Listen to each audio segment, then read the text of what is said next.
వీళ్ళట మన్నా తిని బతుకుతున్నారంటే కేవలం pure word, ఏమి కల్తీ లేదు. అది నేరుగా పరలోకం నుండి వచ్చింది. మనుషుడు దాన్ని తయారు చేయలేడు. ప్రతి వేకును వెళ్ళి సమకూర్చుకోవాలి. అయ్యో దేవుని బిడ్డలారా, దాన్ని ప్రార్థన గదిలో నలగొట్టాలి.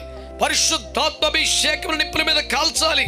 అలా అయితేనే అదొక దివ్యమైన ఆహారంగా ఉంటుంది.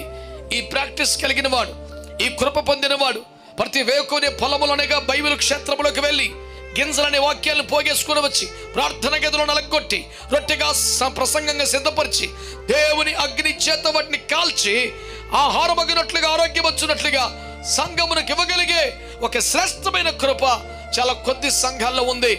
ఆ కృప పొందితే కూడా చాలదని వాక్యం చెబుతుంది. దేవుని పరిశుద్ధాత్మ చేత నింపబడుతున్నావా? ఆత్మ జలమును త్రాగుతున్నావా? నీ దప్పిక రకరకాల కోరికల చేత కాకుండా పరిశుద్ధాత్మ చేత తీర్చబడుతోందా? ఈ అనుభవం ఉంటే కూడా చాలదంటున్నాడు. చూడు, అసలు ఈ అనుభవాలు ఏమీ లేని వాడి సంగతి ఏమిటి? అందుకే నీ పేతుడు అంటాడు, నీతిమంతుడే రక్షింపబడుట దుర్లభమైతే భక్తిహీనుడి పాపి ఎక్కడ నిలబడతాడు? ఇంకాడు